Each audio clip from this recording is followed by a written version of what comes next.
வணக்கம் சுதேசி மித்ரன் நேயர்களே. நான் உங்கள் காங்கிரஸ் ஸ்போக்ஸ் பர்சன் ஸ்ரீராம் கா. நம்ம இன்னைக்கு 2 விஷயம் முக்கியமா பார்க்க போறோம். ஒண்ணு விஷயம் வந்து நம்மள பாஜக எப்படி முதுகுல குத்திக்கிட்டு இருக்குன்ற ஒரு விஷயம். ஏற்கனவே அது நம்ம இந்திய மக்கள வந்து நெசுக்கிட்டு இருக்கு தன்னோட கால்கள்ல போட்டு. அப்புறம் இன்னொரு விஷயம் என்னன்னா வந்து உலகளாவிய ஒரு விஷயம் வந்து இன்னைக்கு நடந்துட்டு இருக்கு. அதாவது ஈரான் போர். ஸ்ட்ரெய்ட் ஆஃப் ஹார்மோஸ்ன்னு சொல்ற ஒரு ஒரு விஷயத்த பிளாக் பண்ண போறாங்க. ஸோ இந்த 2 முக்கியமான விஷயங்கள நம்ம பார்க்க போறோம். இது 2க்கும் என்ன தொடர்பு இருக்குன்னா, முதலாளித்துவம் தான் தொடர்பு இருக்கு. ஸோ ஒன் பை ஒன்னா நம்ம அத பார்க்க போறோம். நம்ம வந்து முக்கியமா பார்க்க போற விஷயம் வந்து கடந்த 2019லிருந்து நமது டிஃபென்ஸ் தொழிலாளர்களும், ஆர்மியில ஒரு அங்கமா இருக்கிற டிஃபென்ஸ் தொழிலாளர்களும், கவர்ன்மெண்ட் லெட் ஆர்டினன்ஸ் ஃபேக்டரி அப்படின்னு சொல்லப்படுற நமது இராணுவத்துக்கு தேவையான தடவாளங்கள், ஆயுதங்களை தயாரிக்கக்கூடிய நிறுவனங்கள், இது எல்லாமே கவர்மெண்ட்டோடது. காங்கிரஸால் உருவாக்கப்பட்ட நிறுவனங்கள். கடந்த ஒரு 50 ஆண்டுகளுக்கு மேலாக செயல்பட்டு கொண்டிருக்கும் இந்த நிறுவனங்கள் 4,00,000 தொழிலாளர்களை கொண்ட நிறுவனங்கள் கடந்த 2019லிருந்து இந்த பிஜேபி அரசாங்கத்துக்கு எதிராக டெல்லியில் லீலா மைதானத்தில் போராட்டங்கள் பலமுறை செஞ்சு கொண்டுட்டு இருக்கு. இந்த விஷயத்த நமக்கு வெளியே கூட எந்த ஒரு ஊடகங்களும் சொல்லவில்லை. ஏன் அப்படின்னா எல்லாமே வந்து முதலாளிகள் கைக்குள்ளே போயிடுச்சு. ஈவன் என்டிடிவிலேருந்து இன்னைக்கு ஜியோ ஹாட்ஸ்டார் வரையும் எல்லாமே வந்து ஒரு 2 பேர்கிட்ட தான் கையில் இருக்குது. இன்னைக்கு நியூ ஊடகத்துறையே வந்து அதானி கையிலையும் அம்பானி கையிலையும் தான் இருக்குது. ஸோ அந்த அளவுக்கு இவங்க வந்து பிஜேபின்ற ஒரு முதலாளியோட அடிமை அரசாங்கம் வந்து அவ்வளோ தெளிவாக செயல்படுறாங்க முதலாளிகளுக்காக. ஸோ இது என்னன்னா, நம்மளோட டிஃபென்ஸ் தொழிலாளர் இராணுவ பணிபுரியும் டிஃபென்ஸ் தொழிலாளர்களும் அந்த ஆயுதங்கள் தயாரிக்கும் நிறுவனங்களில் வேலை செய்கிற தொழிலாளர்களும் கடந்த 2019லேருந்து பிஜேபி அரசாங்கத்துக்கு எதிராக வந்து போராடிக்கிட்டு இருக்காங்க. அவங்க எதுக்காக போராடுறாங்கன்னா, கிட்டத்தட்ட அவங்களோட வாழ்வாதாரம் வந்து பறிக்கப்படுற நிலைமைக்கு போயிட்டாங்க. 4,00,000 பேரோட வேலையும் இழக்க போகுது. அதில் டைரெக்டாக 70,000 பேரோட வேலை இழக்கப்பட்டிருக்கு. இது எப்படி நடந்தது அப்படின்னா, நம்மளோட இராணுவ ஆயுதங்கள் தயாரிப்பை வந்து டிஆர்டிஓ கேள்விப்பட்டிருப்பீங்க. அதே மாதிரி ஹெச்எல்ஏ இந்துஸ்தான் ஏரோஸ்பேஸ் லிமிடெட், இந்த மாதிரி நமக்கு முக்கியமான ஆர்ட்டிலரி கன்ஸு, நீங்கள் போலீஸில் கூட நீங்கள் கேள்விப்பட்டிருப்பீங்க. போலீஸில் கூட கன்ஸை வந்து அவங்களே தான் தயாரிக்கிறாங்க. ஸோ ஆர்ட்டிலரி கன்ஸு, நம்மளோட உள்நாட்டு தயாரிப்புகளான மிசைல்ஸுகளான பிரம்மோஸ், உங்களுக்கு தெரியும், பிரம்மோஸ் தெரியும், அக்னி. இன்னும் அக்னியோட ரகசியம் தான் ப்ரைவேட்டுக்கிட்ட கொடுக்கலன்னு நினைக்கிறேன். பட் ஆனால் பிரம்மோஸோட தயாரிப்பு, அதுக்கு தேவையான காம்பனன்ட்ஸ் எல்லாமே வந்து தனியார்கிட்ட தாரை வார்த்துட்டாங்க. ஸோ இதிலிருந்து டைரெக்டாக நம்ம இந்திய மக்களோட டிஃபென்ஸை நம்பி இருக்கிற வேலைவாய்ப்பு குறைஞ்சிடுச்சு. தனியார்கிட்ட கொடுத்ததுனால நமக்கு வந்து பெரிய லாஸ் ஏற்படுது. அது மட்டும் இல்லாமல் டைரெக்டாக நம்மளோட முதுகெலும்பிலேயே குத்திட்டாங்க பிஜேபி அரசாங்கம். அது மாதிரி நம்மளோட தேஜஸ் வந்து நம்ம தான் தயாரிக்கிறோம். தேஜஸ்ன்னு ஒரு போர் விமானம் கேள்விப்பட்டிருப்பீங்க. அது வந்து இந்தியாவே ஓன் மேனுஃபேக்சர். அது மாதிரி நம்ம டேங்க் ஃபேக்ட்ரி கேள்விப்பட்டிருப்பீங்க. இங்கே வந்து ஆவடியில் வந்து டேங்க் ஃபேக்ட்ரி, நமக்கு இராணுவத்துக்கு தேவையான டேங்குகள், பீரங்கிகளை வந்து நம்ம தான் தயாரிக்கிறோம். எல்லாமே இன்னைக்கு வந்து அதானி கையிலையும் டாடா குழுமத்து கையிலையும் மற்றும் பாரத் ஃபோர்ப்ஸ்ன்ற ஒரு தனியார் கையிலையும் தான் போய்கிட்டு இருக்கு. இன்னைக்கு எல்லாமே அவங்களுக்கு கொடுக்கப்பட்டன. தனியாரிடம் கொடுப்பதற்கு எதுக்கு ஒரு மத்திய அரசாங்கம்னு ஒரு அரசாங்கத்தை நம்ம வச்சுட்டு இருக்கோம்னு தெரியல. இன்னைக்கு நான் ஏற்கனவே என்னோட பதிவுகளில் சொன்ன மாதிரி நம்மளோட போர்ட், அதாவது துறைமுகங்கள்ல இருந்து, எண்ணெயிலிருந்து, நம்மளோட வளங்கள் காடுகள்லேருந்து, நம்மளோட மக்களோட அன்றாட தேவைக்கான பொருள்கள்லேருந்து எல்லாமே தாரை வார்த்து தனியாரிடம் கொடுக்கப்பட்டிருக்கு.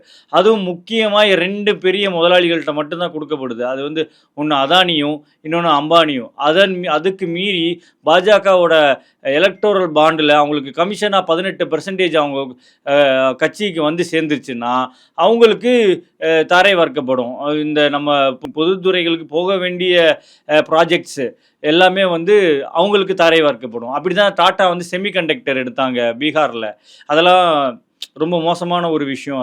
அதெல்லாம் வந்து கவர்மெண்ட்டே வந்து பப்ளிக் செக்டரை உருவாக்கியிருந்தா இந்நேரம் இப்போ நெய்வேலியில் நடக்கிற மாதிரி எத்தனை தொழிலாளர்கள், எத்தனை பேர் வந்து வாழ்வாதாரம் வந்து சிறப்பாக வந்திருக்குன்றது வந்து தரவுகள் வந்து நீங்கள் தான் யோசித்து பார்க்கணும். ஒரு காலத்தில் 50 ஆண்டுகளுக்கு முன்னாடி வந்து எந்த ஒரு அரசாங்க வேலையும் இல்லாமல் எல்லாருமே ஒரு தொழிலை சார்ந்த விவசாயத்தையோ இல்லாட்டி ஏதாவது ஒரு தொழிலை சார்ந்து தான் இருந்தோம்.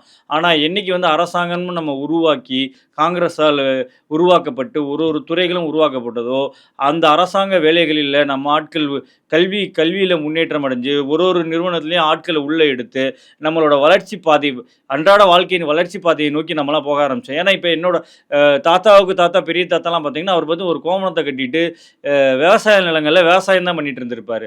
சுதந்திரத்துக்கு அப்புறமா காங்கிரஸ் உருவாக்கின பொதுத்துறைகள் நிறுவனங்களாகட்டும், அரசாங்க நிறுவனங்களாகட்டும், இதன் மூலியமாக கல்வியின் மூலியமாக பயனடைஞ்சு அந்த அரசாங்க நிறுவனத்தில் வேலைக்கு சேர்ந்து ஒரு பொருளாதார ரீதியாக கொஞ்சம் முன்னேற்றம் அடைஞ்சு நான்லாம் இன்றைக்கி இந்த நிலைமையில் உட்காந்துருக்க காரணம் இந்த அரசு வேலையினால தான். ஏன்னா என்னோட அப்பாவுமே ஒரு அரசு ஊழியர் தான். ஆனால் இப்படி அரசு எல்லாமே ஒரு நாட்டில் பப்ளிக் செக்டார்ன்றது 50% இருந்தால் தான் அந்த நாட்டு என்றைக்குமே வலிமையாக இருக்கும் பொருளாதாரத்தில்.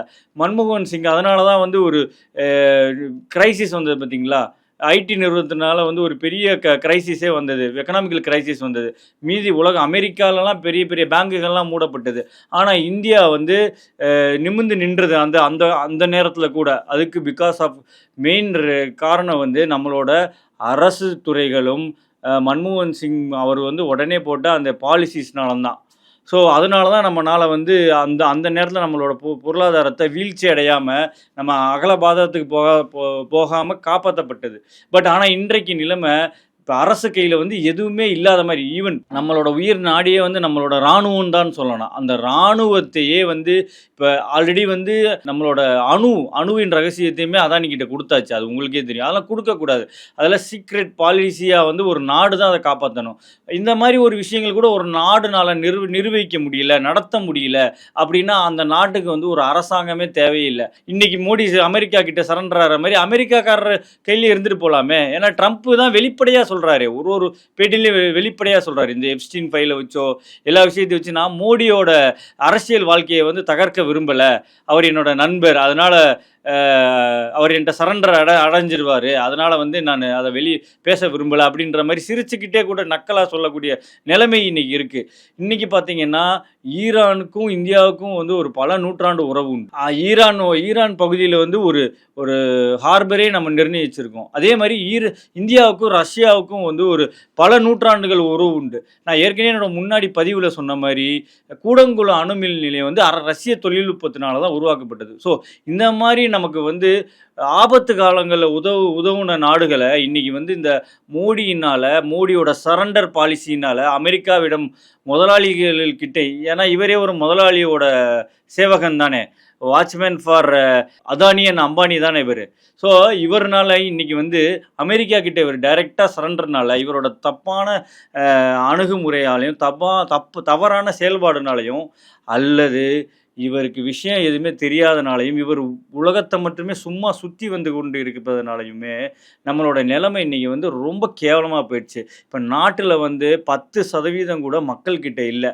மக்களோட சொத்து மக்களோட உரிமைன்னு 10% கூட இல்லை. எல்லாமே முதலாளிகளுக்கு, தனியாருக்கு விற்கப்பட்டு விட்டது, தனியார்களுக்கு இடம் கொடுக்கப்பட்டு விட்டது. நீங்கள் இன்னைக்கு ஈரான் அந்த ஸ்ட்ரெயிட் ஆஃப் ஹார்மோஸ்ன்ற ஒரு பகுதியை தடுத்தா நம்ம நாடே பஞ்சத்துக்கு போக அபாயம் உண்டு. ஏன்னா அந்த பகுதியிலனால மட்டும்தான் நேச்சுரல் கேஸ்ல இருந்து எடுக்கக்கூடிய இயற்கை நைட்ரஜன்ற பொருளும் அமோனியாவும் தயாரிக்கப்படுது. ஸோ அது 30% அந்த பகுதி மூலியமாக தான் வருது. இந்த பகுதியில் மூலியமாக பயன்படுற 3 முக்கியமான நாடுகள் சைனா, இந்தியா, அமெரிக்கா. இதை ஈரான் நிறுத்திவிட்டால் நம்மளோட விவசாயம் பாதிக்கும். உரங்கள் கிடைக்காம போயிடுச்சுன்னா ஆல்மோஸ்ட் உங்களுக்கு தெரியும், உரம் போடலைன்னா அந்த செடி உடனே வாடிவிடும், செத்துருச்சுன்னா நமக்கான உற்பத்தி எல்லாமே குறைஞ்சிரும், தட்டுப்பாடுகள் நிலவும். உங்களுக்கு இன்னும் நான் ஓப்பனாக சொல்ல போனால் நம்ம உளுந்தும் பச்சை பயிரும் நம்ம கனடாவிலேருந்து இறக்கிட்டு இருக்கோம். இன்றைக்கி உண்மையான இந்தியாவோட நிலை அதுதான். உள்நாட்டு தயாரிப்புகள் மிக மோசமாக மழுங்கி கொண்டு இருக்குது. நம்ம விவசாயத்துலேயுமே மழுங்கி கொண்டு இருக்குது. இவங்க எல்லாத்தையும் பிஜேபி உங்களை வாழ வச்சுட்டான்னு நீங்கள் நினச்சிங்கன்னா சத்தியமாக அது நீங்கள் ஒரு கனவு உலகத்தில் தான் இருக்கீங்கன்னு அர்த்தம். ஏன்னா பிஜேபி நம்மளை அழித்தது தான் அதிகம். இன்றைக்கி அது நாடையே எப்படி ஒரு காங்கிரஸ் ஒரு துறையிலும் கட்டமைச்சு இந்த இந்தியாவை ஒரு வலுவான நாடாகவும் பெருமை மிக்க நாடாகவும் கொண்டு வந்துட்டு இருந்ததோ, வளர்ச்சி பாதையை நோக்கி கொண்டு வந்துட்டு இருந்ததோ, அதை அப்படியே அழித்து இவனு ஒரு வேஷம் மாதிரி வெளியில் ஒரு பெயிண்ட் அடித்த ஒரு தகர டப்பா மாதிரி தான் இன்றைக்கி இந்தியா இருக்குது. ஏன்னா இந்தியாவில் இன்றைக்கி மேக் இன் இந்தியான்னு சொல்கிறாங்க, ஆத்ம நிருபர் பாரத்ன்றாங்க. அது தன்னிறைவு பெற்ற இந்தியான்னு சொல்கிறாங்க. இப்போ தன்னிறைவு பெற்ற இந்தியானா அப்போ இந்தியாவிலே எல்லாமே உள்நாட்டிலே உற்பத்தி ஆகணும். நீ ஏன் தனியாருக்கு கொடுக்குற? நீ தனியாருக்கு கொடுக்குறதும் ஒன்று தான், நீ வெளிநாடுகளிலிருந்து இறக்குமதி பண்ணுறதும் ஒன்று தான். இந்தியாவில் இன்றைக்கி வந்து வேளாண்ல மட்டும் கிடையாது, எல்லா துறைகளிலும் ஈவன் இராணுவத்துலேயுமே நாம் வெளிநாடுகள்லேருந்து தான் இறக்கிட்டு இருக்கோம், இறக்குமதி செஞ்சுட்டு இருக்கோம். உள்நாடு உற்பத்தி முற்றிலையும் குறைஞ்சிடுச்சு.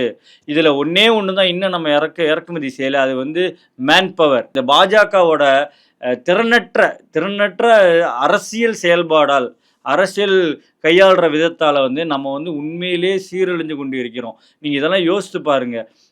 இன்றைக்கி வந்து நம்ம இராணுவன்றது இன்றைக்கி நம்ம ஒரு இந்தியருமே வந்து எதில் ஒன்று சேர்றோமோ இல்லையோ, நமக்கு ஒரு சண்டை போடுறோம், நம்ம இராணுவத்து ஏதாவது ஒரு சண்டை போட போகிறோம், அண்டை நாடு வந்து நம்ம மேலே தாக்கிடுச்சு, நம்ம திரும்ப ரிபேட் பண்ண போகிறோம் அதுக்கு அப்படின்னா உடனே நம்ம இந்தியா வந்து உடனே வந்து எல்லாமே ஒட்டுமொத்த இந்தியாவுமே வந்து ஒன்றா யூனிட் ஆகிடும். என்னதான் நமக்குள்ள சண்டை சச்சரவு, மாநிலங்களுக்குள்ள பிரச்சனை இருந்தாலும் ஒட்டுமொத்த இந்தியாவுமே ஒருங்கிணைந்து ஒரு விஷயம் சொல்லும். நீங்கள் அது கிரிக்கெட் மேட்ச்லேயே பார்ப்பீங்க. இந்தியா பாகிஸ்தான்னா அவ்வளோ பெரிய ஒரு தீவிரம் இருக்குது எல்லாத்தையும். அப்போ எல்லாருமே ஒத்துமே ஒன்றிணைஞ்சிரும். இப்போ சமீபமாக நடந்த 2020 வின் ஆனோடனே எல்லாரும் தெருக்கல்ல வந்து கொண்டாட ஆரம்பிச்சிரும்.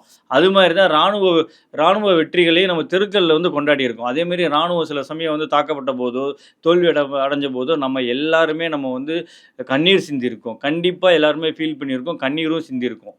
புல்வாமா தாக்குதலாக இருக்கட்டும், எதுவாக இருந்தாலும் இந்த இந்தியாவே வந்து, ஏன்னா இந்தியாவுக்கும் அந்த இந்திய இராணுவத்துக்கும் அவ்வளோ ஒரு கனெக்ஷன் உண்டு, அவ்வளோ ஒரு சென்டிமெண்டலி டச் உண்டு. ஏன்னா நம்ம ஒரு இந்தியாவின் ஒரு மூலையில் இருக்க கிராமப்புறங்கள் இருக்க இளைஞர்களும் ஒவ்வொருத்தரோட கனவும் வந்து முதல் கனவாக என்ன இருக்கும்னா இராணுவத்தில் போய் சேர்ந்து பணிபுரியணுன்ற கனவு தான் இருக்கும்.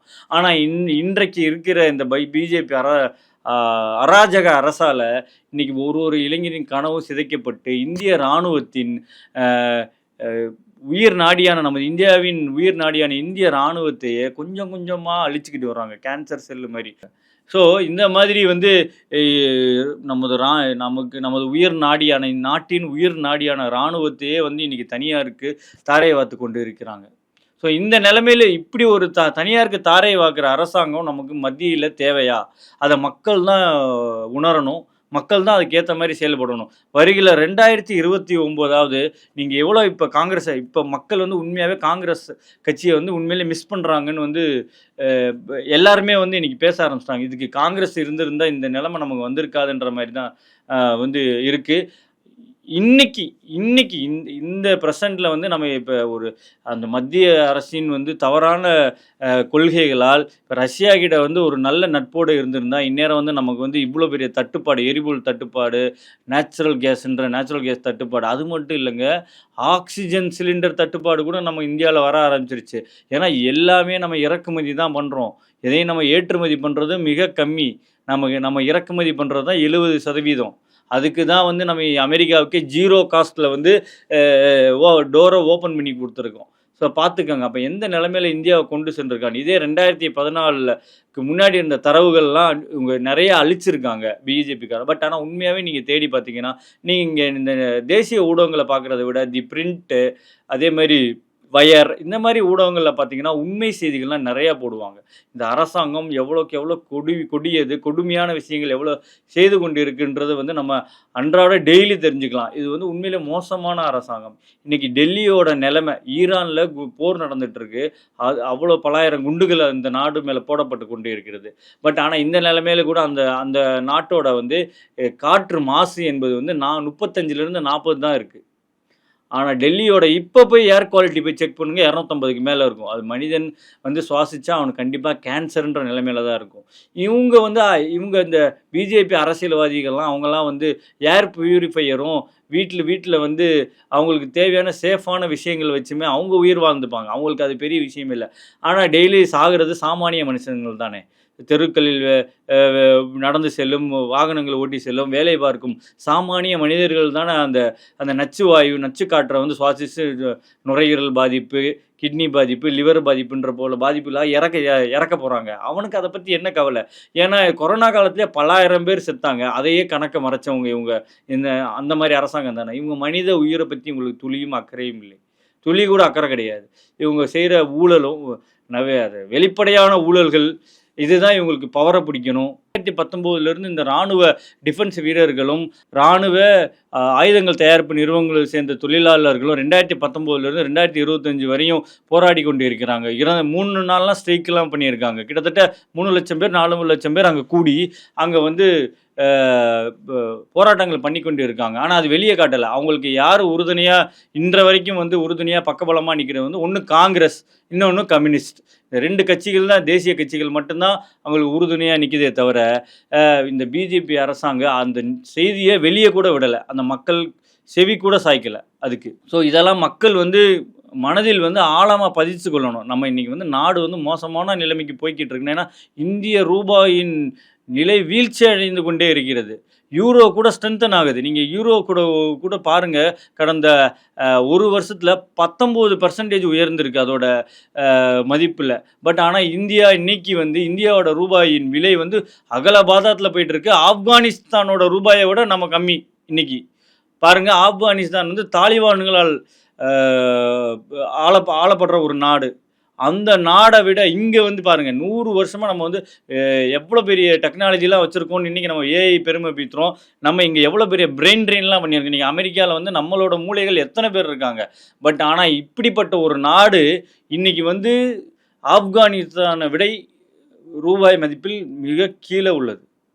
ஆப்கானிஸ்தான் நம்ம ₹1 கொடுத்தா ஆப்கானிஸ்தான் திரும்ப 50 பைசா தான் கொடுக்கும். அந்த நிலைமையில தான் இருக்குது நம்ம நாடு.